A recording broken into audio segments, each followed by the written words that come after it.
सद्गुरु कहते हैं कि आज की दुनिया में अधिकतर लोग अपने और आसपास की सभी वस्तुओं के बीच के संबंध को भूल गए हैं। वे यहां समझा रहे हैं कि अगर हम मानवीय और ब्रह्मांडीय शरीरों की एक दूसरे पर निर्भरता को समझ ले, तो हम सजग होकर इस धरती को आने वाली आपदा से बचाने के लिए जरूरी कदम उठा सकते हैं। सद्गुरु कहते हैं, आप अपने आसपास की हर चीज का एक ऐसा हिस्सा है जिसे उन चीजों से अलग नहीं किया जा सकता। मानवीय एवं ब्रह्मांडीय शरीर दोनों ही 5 तत्वों से बने हैं।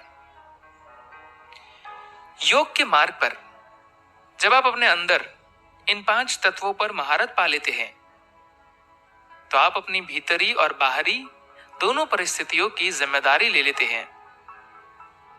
दोनों को एक दूसरे से अलग नहीं किया जा सकता। लेकिन इंसान की चेतना में इतना ज्यादा बिखराव आ गया है कि अधिकतर लोग ये भूल गए हैं कि एक दूसरे पर निर्भरता कोई सिद्धांत नहीं है, ये एक वास्तविकता है। योग के अनुभव में स्थित होने का मतलब है आप इस पृथ्वी को वैसे ही महसूस करना जैसे अपनी छोटी उंगली को, यानी अपने एक ऐसे हिस्से के रूप में जिसे खुद से अलग नहीं किया जा सकता।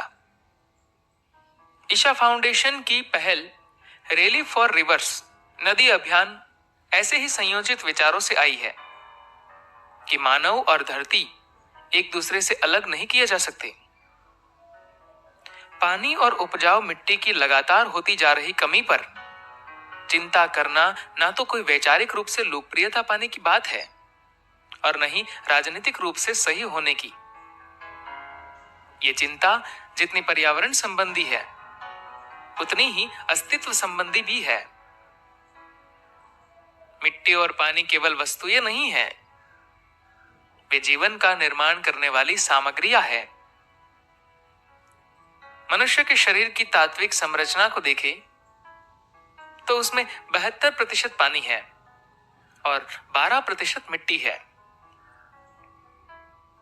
आज जैसी पर्यावरण की स्थिति में हम हैं, वह बेहद गंभीर है, जिसका निर्माण करने में प्रकृति को लाखों वर्ष लग गए। उसे हम एक ही पीढ़ी में समाप्त करने के लिए तैयार है। जब हम सच्चे ढंग से पर्यावरण के साथ अपने तात्विक संबंध को समझ लेंगे, सिर्फ तभी हम अपने लिए एक ऐसा स्थिर आधार बना सकते हैं जो हमें बड़ी संभावनाओं की खोज करने के लिए सक्षम बनाता है। हमारे सूक्ष्म शरीर के मूलाधार चक्र का यही महत्व है। एक स्थिर आधार के बिना विकास संभव नहीं है,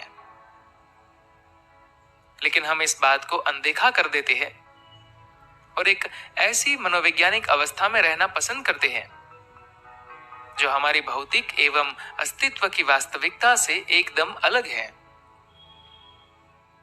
हालांकि प्रकृति ने मनुष्य की जागरूकता का असाधारण रूप से विकास किया है, पर हम इस प्रगति को स्वीकार नहीं करते।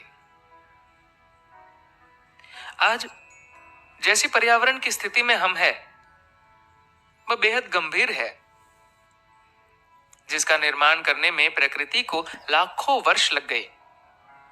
उसे हम एक ही पीढ़ी में समाप्त करने के लिए तैयार है। एक अनुमान के अनुसार हमारे देश में वर्ष 2030 तक हमारी जरूरत के मुकाबले केवल 50% पानी रह जाएगा। हमारे देश में उपजाऊ मिट्टी में होती कमी इतनी गंभीर है कि भारत की लगभग 25% खेती की जमीन अगले 3 से 5 वर्षों में खेती करने के लायक नहीं रहेगी। ऐसा अनुमान भी है कि अगले 40 वर्षों में 60% से ज्यादा जमीन खेती करने के लायक नहीं रहेगी, क्योंकि हमारी अधिकतर नदियां जंगलों से अपना पानी प्राप्त करती है। उन्हें पुनर्जीवित करने का सबसे बढ़िया तरीका है ज्यादा से ज्यादा पेड़ लगाना। लेकिन साथ ही हमारी मिट्टी का जैविक तत्व भी बहुत कम हो गया है और जिस गति से जमीन रेगिस्तान में बदल रही है, वह काफी चिंताजनक है।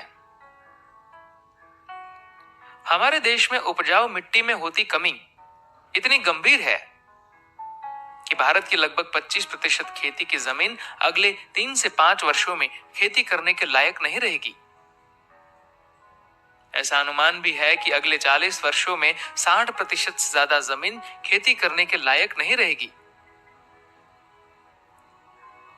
जमीन के जैविक तत्वों को बढ़ाने का एकमात्र उपाय है पेड़ लगाना और पशुओं के मल मूत्र एवं शारीरिक अवशेषों का उपयोग करना है।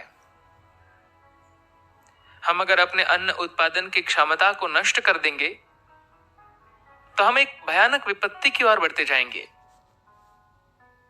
पेड़ पौधों की कमी और अंधाधुंध शहरी विस्तार की वजह से हम बाढ़ और सूखे के खतरनाक घटना चक्र को देख ही रहे हैं। पिछले 12 वर्षों में 3 लाख से ज्यादा किसानों ने आत्महत्या की है। खेती वास्तव में दिल तोड़ने वाला काम बन गई है। बस थोड़ा सा ध्यान और समय पर कदम उठाकर यह भूमि अन्य देशों की अपेक्षा जल्दी कायाकल्प कर सकती है। लेकिन अभी भी आशा है। यह देश संवेदनशील, जिम्मेदार और जीवंत देश है और यह चीज हमें यहाँ की असाधारण जैविक विविधता में भी नजर आती है। जब हमारे प्राचीन ऋषियों ने इसे पवित्र भूमि कहा था तो वह बढ़ा चढ़ाकर कही बात नहीं थी। बस थोड़ा सा ध्यान और समय पर कदम उठाकर यह भूमि अन्य देशों की अपेक्षा जल्दी कायाकल्प कर सकती है। आवश्यकता इस बात की है कि हम सब सीमित और स्वार्थी विचारधाराओं से ऊपर उठे। अगर हम सच्चे ढंग से यह स्वीकार कर ले कि हमारे शरीर के प्रत्येक परमाणु का प्रत्येक कण भी ब्रह्मांड के साथ लगातार संपर्क में है तो यह स्पष्ट हो जाएगा कि यह हम सबके लिए जागने का समय है। हमारी नदियां, हमारी जीवन रेखाएं हैं। उन पर आई मुश्किल हमें बता रही है कि हमारे पास समय कम है। हम अपनी जिम्मेदारी अब और ज्यादा नहीं टाल सकते। हाँ, जिम्मेदारी के साथ काम कर हम इस स्थिति को पलट सकते हैं। धन्यवाद।